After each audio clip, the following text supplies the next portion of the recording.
السلام عليكم ورحمة الله وبركاته. الحمد لله وكفى وسلام على عباده الذين اصطفى.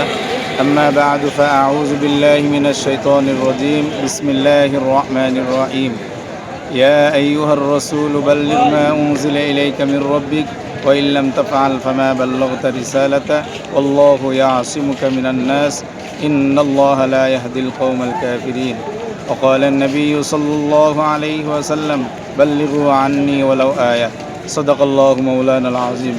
সম্মানিত হাজিরিন, সম্মানিত উপস্থিতি, আজকে আমরা গুরুত্বপূর্ণ একটি বিষয় আলোচনা করব, সেটা হলো টঙ্গী বিশ্ব ইজতেমার ইতিহাস সম্পর্কে।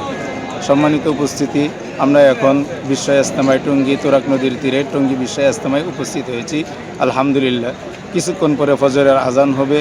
ফজরের আজানের পরে হেদায়েতি কথা হবে এবং সর্বশেষ আখেরি মোনাজাতের মাধ্যমে 2025 সালে টঙ্গী ইজতেমা বিশ্ব ইজতেমা শেষ হবে। সম্মানিত উপস্থিতি, তাই আমরা আপনাদের সকলের সামনে কোরআন এবং হাদিস থেকে আল্লাহ পাক রব্বুল আলামিনের এত বড় নেয়ামত এই টঙ্গী বিশ্ব ইজতেমার ইতিহাস সম্পর্কে আপনাদের সামনে কিছু কথা তুলে ধরব। সম্মানিত উপস্থিতি, কুরআনুল কারীমে আল্লাহ পাক রব্বুল আলামিন দাওয়াত ও তাবলীগ সম্পর্কে বহু আয়াতে আল্লাহ পাক রব্বুল আলামিন কুরআনুল কারীমে বলেছেন।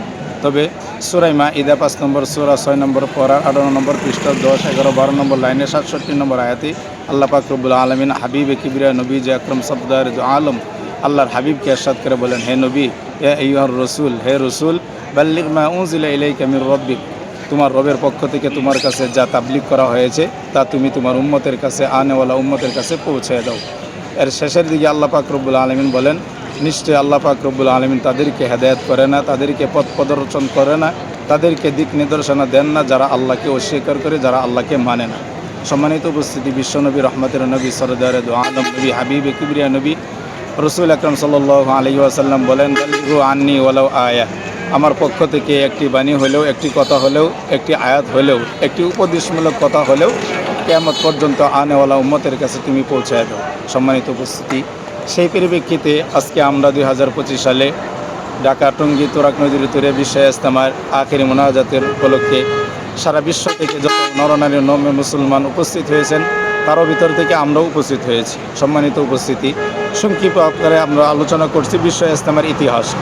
আসলে ইজতেমা এটা আরবি শব্দ, এর অর্থ হলো জমা হওয়া, একত্রিত হওয়া। হযরত আবু উবাদা ইবনে সামিত রাদিয়াল্লাহু তাআলা আনহু বলছেন, যারা একমাত্র আল্লাহর জন্য দিনের কাজে আল্লাহর জন্য একত্রিত হয়, আল্লাহর জন্য পৃথক হয়, কিয়ামতের ময়দানে আল্লাহ পাক তাদেরকে বিনা হিসাবে জান্নাত দিবেন। সুবহানাল্লাহ। সম্মানিত উপস্থিতি, আসলে আজকে আমাদের একত্রিত হওয়ার মূল টার্গেট, মূল বিষয় হলো আল্লাহর জন্য একত্রিত হওয়া, আল্লাহর জন্য একসাথে হওয়া, পৃথক হওয়া। সম্মানিত উপস্থিতি, টঙ্গী বিশ্ব ইজতেমার ইতিহাস হলো 1926 সালে ভারতের উত্তরপ্রদেশের সাহারানপুর এলাকায় মৌলানা ইলিয়াস কান্দলভী রহমতুল্লাহ আলাইহি সর্বপ্রথম ইজতেমা শুরু করেন।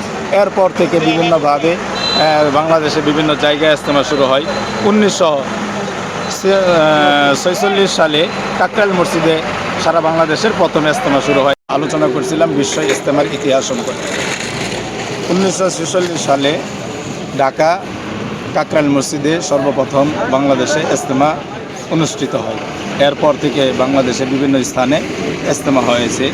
1948 সালে চট্টগ্রাম বিশ্ব ইজতেমা অনুষ্ঠিত হয়। এরপরে 1958 সালে নারায়ণগঞ্জ সিদ্ধিরগঞ্জে বিশ্ব ইজতেমা অনুষ্ঠিত হয়। এরপর থেকে ধারাবাহিকভাবে 1966 সালে টঙ্গী তুরাগ নদীতে, ঢাকা এই তুরাগ নদীতে আজকের যে বিশ্ব ইজতেমা, এই বিশ্ব ইজতেমা পুনরায় আবার 1966 সালে আবার সুন্দরভাবে সারা পৃথিবীব্যাপী এই ইজতেমা, টঙ্গী ইজতেমা শুরু হয়। সম্মানিত উপস্থিতি, এই ইজতেমাকে উপলক্ষ করে টঙ্গী তুরাগ নদীর তীরে বিশ্ব ইজতেমাকে উপলক্ষ করে সারা পৃথিবী থেকে হাজারো লাখ লাখ মুসলমান এই টঙ্গী তুরাগ নদীর তীরে বিশ্ব ইজতেমাতে উপস্থিত হয়। নিজের জন্য, নিজের পরিবার পরিজনের জন্য, সারা বিশ্বের, গোটা বিশ্বের মুসলমানের জন্য হেদায়েতের জন্য নিজেরাও শরীক হন এবং সকলের জন্য দোয়া করেন। এবং বিশেষ করে আমরা আজকে এই অনুষ্ঠান থেকে আমরা আপনাদের সকলের কাছে অনুরোধ জানাচ্ছি, আপনারা নিজেরাও এই ভালো কাজে শরীক থাকবেন এবং আপনারা অপরের কাছে অপরকে ভালো কাজের জন্য শরীক করবেন এবং নিজেরাও ভালো পথে চলবেন, অপরকেও ভালো পথে চলার জন্য তাকিদ দিবেন।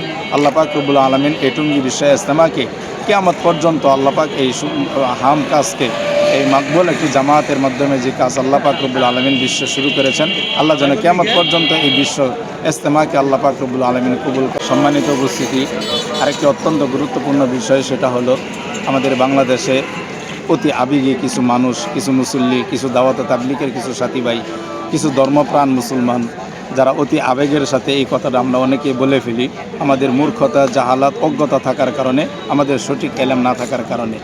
সেই কথাটা হলো আমরা অনেকেই মনে করি যে টঙ্গী বিশ্ব ইজতেমা যেহেতু লাখ লাখ মুসলমান এখানে উপস্থিত হয় আল্লাহ রসুলকে পাওয়ার জন্য, তাই এটাকে অনেকে না জেনে অনেকে হজের সাথে অথবা উমরার সাথে অনেকেই তুলনা করে ফেলি।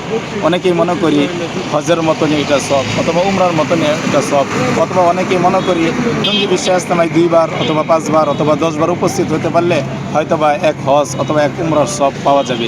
এটা অনেকেই ধারণা করে অনেকেই বলে ফেলি। এটা অত্যন্ত মারাত্মক দুঃখজনক কথা। এটা জাহালাতের কারণে, মূর্খতার কারণে, অজ্ঞতার কারণে, না জানার থাকার কারণে, এলেম না থাকার কারণে অত্যন্ত বাড়াবাড়ি এবং ছাড়াছাড়ি হয়ে যায়। সম্মানিত উপস্থিতি, গোটা বিশ্বের সমস্ত মুসলমান, বিশেষ করে বাংলাদেশের সমস্ত মুসলমানদেরকে বলবো, টঙ্গী বিশ্ব ইজতেমা এটা আসলে একটা ধর্মপ্রাণ মুসলমানদের এটা একটা জামায়াত। এটা আল্লাহ রসুলকে পাওয়ার জন্য এই কাজ অত্যন্ত মাকবুল, আহাম, গুরুত্বপূর্ণ কাজ। তবে এর মানে এটা নয় যে হজ এবং উমরার সাথে এটাকে তুলনা করা যাবে। যে সমস্ত ভাইয়েরা আমরা না জানার কারণে হজ এবং উমরার সাথে আমরা টঙ্গী বিশ্ব ইজতেমাকে তুলনা করি, এটা আমাদের বিরত থাকতে হবে এবং এখান থেকে আমাদেরকে বেরিয়ে আসতে হবে। আল্লাহ আমাদের সবাইকে দিনের উপর অটল অবিচল থেকে কালিমার দাওয়াত নিয়ে চলার, দাওয়াত দেওয়ার এবং এই সমস্ত জাহালাত, মূর্খতা, অজ্ঞতা থেকে বেঁচে থাকার আল্লাহ পাক আমাদের সকলকে, গোটা বিশ্বের সমস্ত নরনে মুসলিমাকে আল্লাহ তাআলা আমাদের সকলকে বেঁচে থাকার তৌফিক দান করে।